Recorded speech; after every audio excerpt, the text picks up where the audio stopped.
Hola, ¿qué tal? Yo soy Alex. El día de hoy les quiero compartir el proceso que llevé para hacer el dibujo de una sirena, no sirena, de terror, no terror, que tenía muchas ganas de hacer.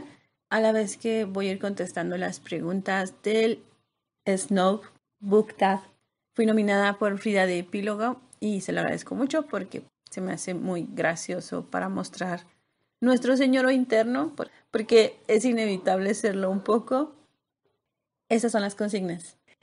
1. Snob de adaptación. ¿Siempre lees el libro antes de ver la película? No, ya no.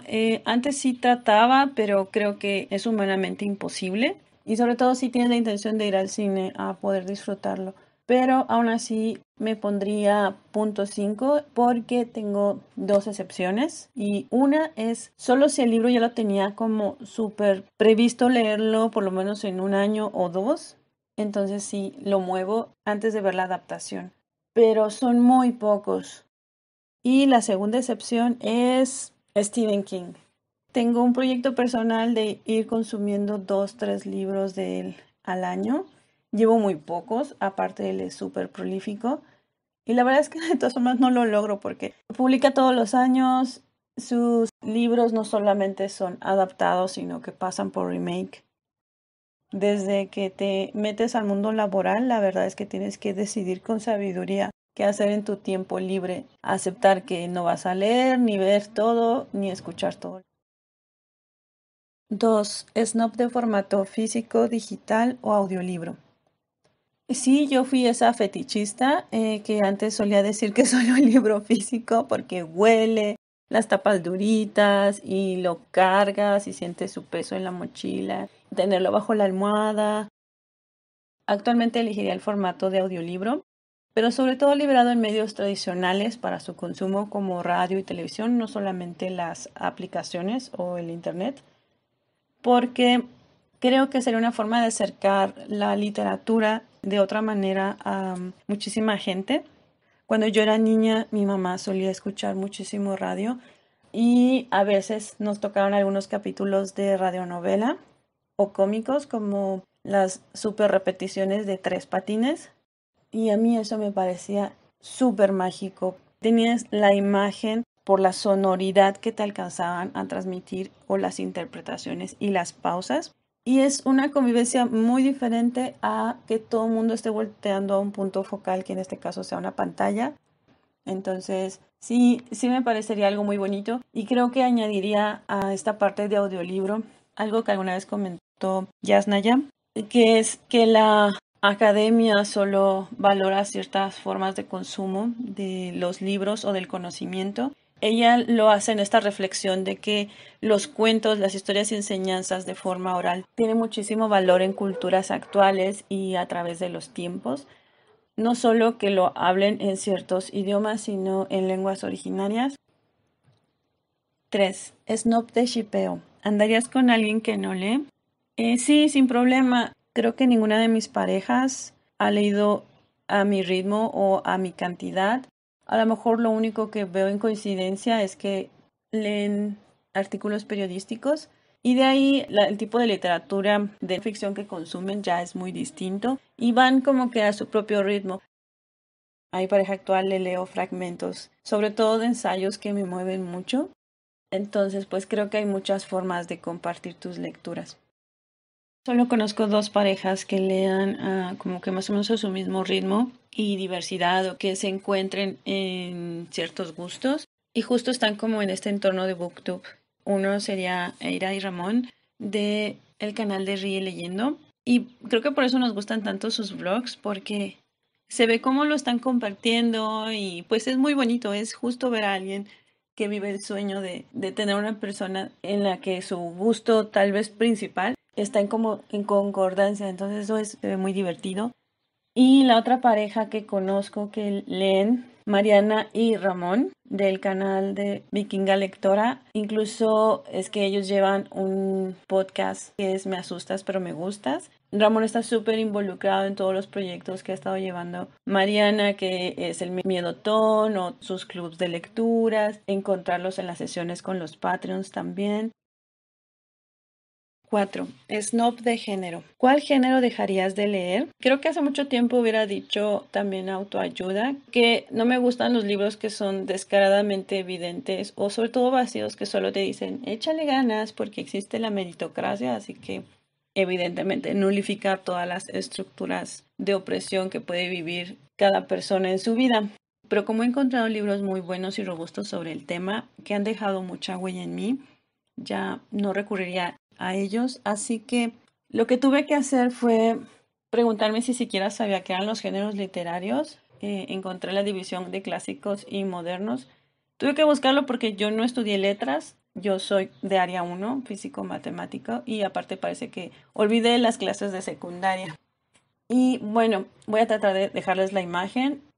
Eso es solo si quiero darle el sentido rígido de que es un género o subgénero, pero pues si ya se trata como de quitar un tipo de trama, serían todos aquellos libros de ficción que traten de travesías en el mar, pero que están viajando en un barco, en barcazas o chalupas o lo que sea. Me aburren mucho.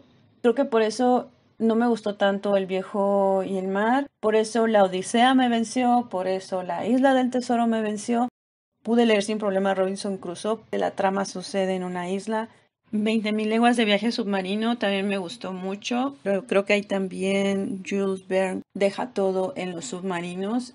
Sé que esto no es un género, pero tengo issues con esto. No sé qué se deba. Me aburre mucho, siento que un día es igual que el otro y aunque haya aventuras añadidas, pierdo todo mi interés. 5. Snob para siempre. ¿Cuál género leerías lo que resta de tu vida? El cuento. Me gusta muchísimo y creo que puede tener inspiraciones o rasgos de cualquier otro elemento de no ficción. Puede ser muy poética su forma en la que está escrita. Tiene fantasía, ciencia ficción, puede ser de aventura, puede ser súper cruel, tener finales atroces o felices. Snob de comunidad literaria, género más snob de la comunidad. Bueno, este tiene que ser el cómic, incluyendo sus especiales y novelas gráficas, porque no solo tienes que saber a las diferentes casas editoriales y los personajes, quiénes han sido los argumentistas que les han transitado, las líneas temporales, quién ha hecho las gráficas, que si pertenecen a las edades de oro, si eso será por tal crossover o por tales dimensiones, o bueno, es que esa es otra realidad en la que es una amalgama. No hay forma de que sepas lo suficiente. Hay mucho desdén. Claro que hay comunidad muy bonita en la que te comparten y en la que puedes charlar. Creo que es un poco más amigable en mangas, pero aún así, porque tú no conoces a los clásicos de las casas editoriales, ni tuviste que aprender japonés, o fortuna que tú lo puedes tener en español, tú no sufriste para tener el manga o el anime previo. Y entonces también están las subculturas de los fans de Star Wars, de los trikis. La nerdada que puedes encontrar a ese nivel es dura, es maligna, comen y transpiran desdén. Pues tú no sabes lo que es el anime, no te puedes llamar a ti mismo otaku porque pues no has sangrado ostracismo social suficiente. Creo que eso sí, los cafeteros son la gente más intensa de cualquier comunidad. 7. Destinatario de snob. ¿Te han desairado por algo que estuvieras leyendo o por no leer en general? No en mis espacios elegidos. Mis familiares y mis amistades realmente han tomado esta característica de que me guste leer como un rasgo más. Tal persona es zurda, a tal le gusta el rojo o el azul y pues a Alex le gusta leer. Si algo me ha pasado es que sí me he encontrado personas que me han auditado o me han verificado que realmente sea lectora. Todos han sido hombres. Por ejemplo, una vez en la universidad dije que mi autor favorito hombre era Michael Ende, el escritor alemán de Momo y La historia interminable. Un chico me dijo, ay, a ver tu autor favorito, dime 3 rolas de él. Bueno, no dijo eso, pero sí me pidió que le nombrara los libros que había leído de él y que como que cuáles tenía pendientes, porque yo debía tener elementos suficientes para afirmar que era mi autor favorito. Y pues ya le dije como 4 o 5 libros, me puso check, me dijo, ah, bueno, entonces sí. En uno de mis trabajos, cuando ya había salido de la carrera, yo solía llegar con un libro en las manos y dejarlo un momento en el escritorio antes de guardarlo en la mochila, pues porque venía leyendo en el transporte público. Creo que a todas las personas les pasa. Entonces, entonces me acuerdo que llegó alguien y me dijo, ay, ¿a poco sí te gusta leer? Y yo, sí. A ver, ¿de qué está tratando este libro que traes? O sea, él dudaba que yo estuviera leyendo lo que solía cargar. A lo mejor en su mundo la gente carga con cosas para fingir. Hay libros muy gorditos, creo que nadie carga medio kilo de forma gratuita. También recuerdo que que era un señor, como que le conflictuaba un montón. Por alguna razón se sentía agredido porque alguien hiciera algo que él no. Luego él estaba platicando o estábamos conversando y si salía un tema o una palabra, me decía, fulanita, ¿tú sabes qué significa tal palabra? Y yo, ¿esto? Ah, pues sí sirve lo que lees. Me sentía expuesta, pero no sabía contestarle porque justo era un señor. Y pues me iba mal, me iba mal con el profesor señoro de mi trabajo cuando me decía, ¿has oído de tal tema? Y yo, no, ya ves, tanto lees y no sabes todo. Y yo sé en qué momento dije que sabía algo, siquiera tantito de ninguna cosa, ¿no? En fin, que este recuento que estoy haciendo es de que a mí me han bulleado por algo que me gusta. Si pudiera decirle algo a al ex bebé de esos tiempos, sería, mija, ponte barrio y mándalos al cuerno. No les debes explicación alguna de las cosas que te gustan. Están súper acomplejados, porque justo eran solo vatos. Se sienten amedrentados por algo que o no comprenden o que ni les interesa, pero como hay alguien que lo hace un poquito más, pues ya es suficiente para que a ti te estén agrediendo, molestando o siendo pasivos agresivos. 8. Snob del idioma. Lees el libro traducido o en el idioma original. Que más del 90% de mis lecturas son solo en español porque es mi lengua materna. En inglés leo poco, sí trato, pero no es mi prioridad. Sé muy poquito de francés a un nivel muy básico, así que solo lo hago para leer a veces artículos. Otros libros que trato de leer son igual libros bilingües que están escritos en su lengua originaria y después traducidos al español. Trato de imaginaros o tener una idea de cómo sería su sonoridad. Puede ser mije, maya, tzotzil, ñañú, pero son poquitos y generalmente han sido en poesía. Y esto me recuerda mucho a algo que comentaba un creador de contenido que decía que la sonoridad del lenguaje con el que crecías era como si fueran las notas dispuestas en ti y de que por eso había una forma en la que se decantaban las canciones. O sea, la fonografía, por así decirlo, sí determina un tanto cómo van a ser las canciones que se generen en tales zonas que es donde lo hablan. Más o menos, la verdad es que lo explicó mejor. Voy a tratar de dejarles el link en la descripción para que puedan conocerle. Se llama Alvins SSH. Bueno, volviendo como a la pregunta, perdón por si divago mucho, pues trato, o sea, la respuesta sería trato, pero no me afano ni me causa demasiado conflicto. Crecí mucho con los libros en español de España y entonces yo tenía que imaginarme que era eso de hacer novillos, caerte y terminar con cardenales, entender las expresiones de jolines y bocazas, que no es algo que ocupemos en México.